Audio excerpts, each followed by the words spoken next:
আউযুবিল্লাহি মিনাশ শাইতানির রাজিম। বিসমিল্লাহির রহমানির রহিম।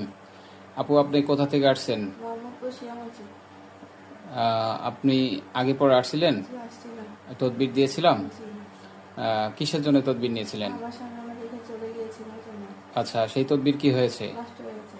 আচ্ছা, এই তদবিরে কোনো কাজ আছে? জি, কাজ আছে। কি কাজ আছে? আমার স্বামীর কথা মনে হয়, খাওয়া যায় না, ঘুম আসে না, অসুস্থ বাড়ি প্রভাবিত হয়। আচ্ছা, তাহলে এই তদবিরের কাজ আছে না? আউযুবিল্লাহি মিনাশ শাইতানির রাজিম। বিসমিল্লাহির রহমানির রহিম। আপু, আপনি কোথা থেকে আসছেন? মোহাম্মদ বশির মজিদ। আপনি আগে পরে আসছিলেন? জি, আসছিলাম। তদবির দিয়েছিলাম। জি।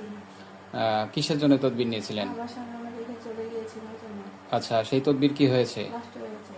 আচ্ছা, এই তদবিরে কোনো কাজ আছে? জি, কাজ আছে। কি কাজ আছে? আমার স্বামীর কথা মনে হয়, খাওয়া যায় না, ঘুম আসে না, অসুস্থ বাড়ি প্রভাবিত হয়।